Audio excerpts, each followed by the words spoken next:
जय मानवता साथियों, मैं हूं शकील प्रेम और हाजिर हूं अपने एक नए एपिसोड के साथ। अगर मैं आपसे कहूं कि मजहब या धर्म ऐसा ब्रेकर है जो व्यक्ति, परिवार, समाज और राष्ट्र की गति को धीमा करता है, तो शायद आपको मेरी ये बात पसंद ना आए, लेकिन यही सच है। आज मौजूद दुनिया के सभी धर्म इतिहास में बने हैं।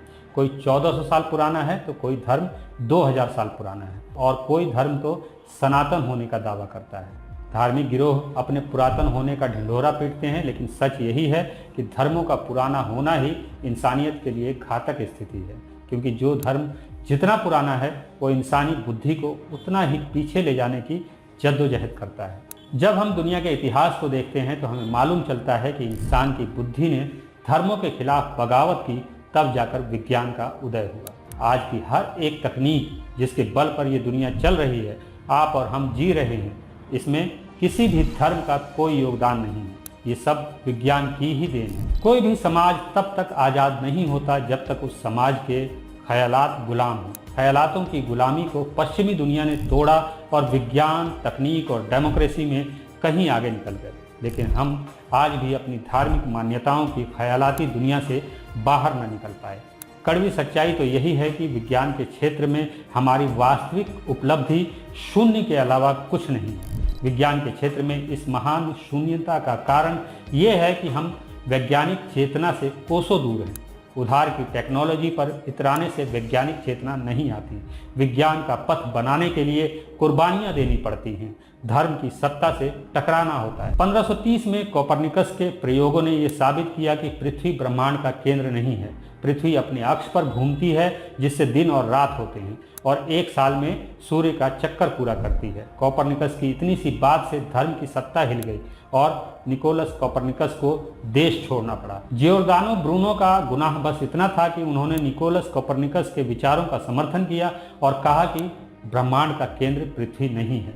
बस इसी गुनाह के लिए उन्हें जिंदा जला दिया गया। कोपरनिकस के 80 साल बाद और जियोर्दानो की मौत के 15 साल बाद गैलीलियो ने अपनी दूरबीन के प्रयोगों से कोपरनिकस की बात को प्रमाणित किया और ये नतीजा निकाला कि वास्तव में धरती यूनिवर्स का केंद्र नहीं है। धार्मिक गिरोहों को ये बात पसंद नहीं आई और गैलीलियो को जेल की सजा हो गई। चार्ल्स डार्विन ने अपने जीवन के 50 साल लगाकर ये खोज निकाला कि धरती पर जीवन की विविधताओं का स्रोत ईश्वर नहीं है, बल्कि विकासवाद है।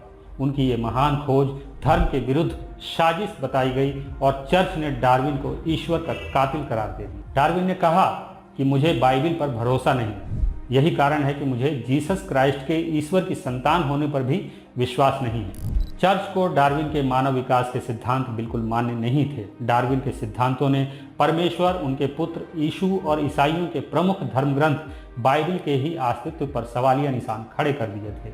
बाइबिल के अनुसार धरती की रचना क्राइस्ट के जन्म से 4000 साल पहले हुई थी, लेकिन डार्विन के विकासवाद की थ्योरी पृथ्वी की उत्पत्ति को लाखों करोड़ों साल पहले बताती थी। बाइबिल के मुताबिक ईश्वर ने एक ही सप्ताह में सृष्टि की रचना कर दी और उसने पेड़ पौधे, जीव जंतु को 2 दिन में बना दिया। लेकिन डार्विन की थ्योरी बाइबिल की मान्यताओं के बिल्कुल उलट थी। डार्विन ने अपनी किताब the origin of the species में लिखा है कि मैं ये हरगिज नहीं मान सकता कि पौधे और जीवित प्राणियों को ईश्वर ने बनाया है। इन्हीं ईश्वर विरोधी बातों के कारण डार्विन को ईश्वर और धर्म का हत्यारा बताया गया। धर्म और विज्ञान के बीच कोई समझौता हो ही नहीं सकता। जो लोग धर्म और विज्ञान के बीच गठजोड़ बनाने की कोशिश करते हैं, वे दरअसल राजनीति का शिकार होते हैं। धर्म के सिद्धांत हमेशा से विज्ञान विरोधी रहे हैं और विज्ञान के सिद्धांतों पर धर्म कभी खरा नहीं उतरता। इसलिए दोनों के रास्ते जुदा हैं। धर्म को पनपने के लिए विज्ञान की जरूरत पड़ती है। विज्ञान की बैसाखी के बिना आज कोई धर्म जिंदा नहीं रह सकता, लेकिन विज्ञान को धर्म की रत्ती भर भी जरूरत नहीं पड़ती। साइंस के लिए सैकड़ों लोगों ने अपनी जिंदगियां कुर्बान की हैं, रातों की नींदें उड़ाई हैं, तब जाकर आज की दुनिया रहने लायक बनी है। जो लोग साइंस और टेक्नोलॉजी के फर्क को नहीं समझ पाते, उन्हें मेरी ये बात समझ ही नहीं आएगी। सिर्फ टेक्नोलॉजी ही साइंस नहीं है और विज्ञान सिर्फ तकनीक भर नहीं है। साइंस की अलग अलग शाखाएं हैं, केमिस्ट्री, फिजिक्स, जियोलॉजी, एस्ट्रोनॉमी और बायोलॉजी। विज्ञान के इन सभी क्षेत्रों को समझने के लिए हम टेक्नोलॉजी का सहारा लेते हैं और हम टेक्नोलॉजी को ही साइंस समझने की भूल करते हैं।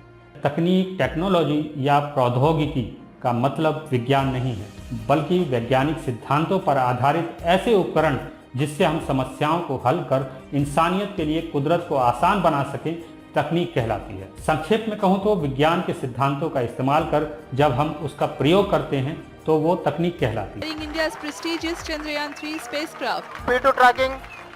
प्रज्वलन और सफलतापूर्ण उत्थापन LVM-3 M4 रॉकेट का।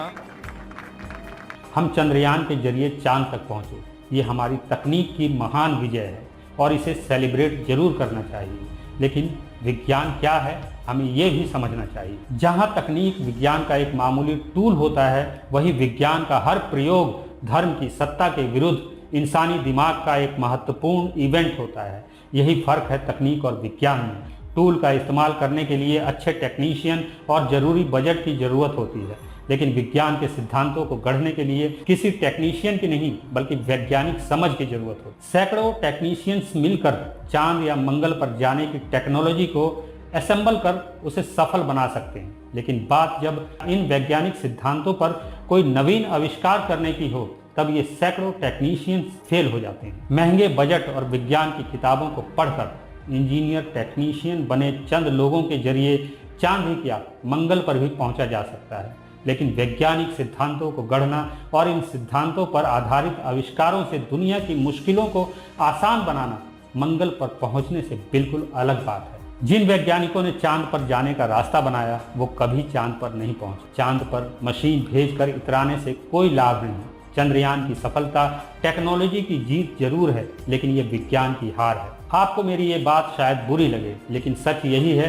कि हम टेक्नोलॉजी के सफलतापूर्वक इस्तेमाल से चांद पर पहुंचे हैं, लेकिन इस मिशन में हमने विज्ञान की हत्या कर दी। चंद्रयान मिशन को पूरा करने की खातिर भारतीय वैज्ञानिकों को खुद से ज़्यादा मंदिरों पर भरोसा था, इसलिए इसरो के वैज्ञानिक मंदिरों के चक्कर लगाते रहे और मंदिरों की बलिवेदी पर साइंस और साइंटिफिक टेम्परामेंट की बलि चढ़ाते रहे। इसरो के वैज्ञानिक चांद की धरती पर मशीन भेजने में सफल हुए तो इसका असली श्रेय वैज्ञानिक सोच वाले उन महान हस्तियों को जाता है जिन्होंने विज्ञान के लिए धर्म की सत्ता को चुनौतियां दी और अपने जीवन को संकट में डाला। विज्ञान का सीधा टकराव मजहबों से है। जिस समाज पर मजहब हावी होगा वहां विज्ञान के लिए जगह बचेगी ही नहीं।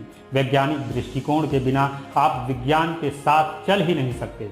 जहां मजहब मजबूत होता है वहां साइंटिफिक टेम्परामेंट की गुंजाइश खत्म हो जाती है।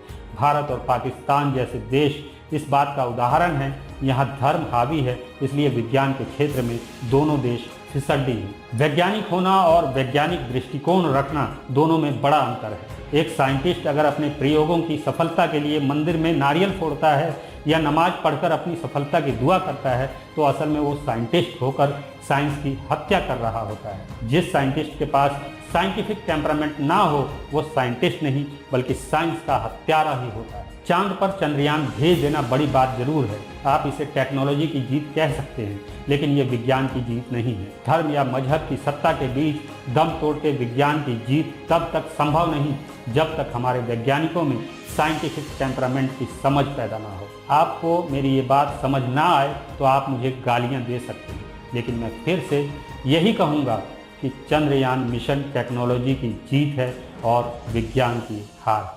अगर आप मेरे विचारों से सहमति रखते हैं तो मुझे इस पेटीएम नंबर पर सपोर्ट कर सकते हैं। मुझे आपके सहयोग की ज़रूरत है। इंसानियत जिंदाबाद।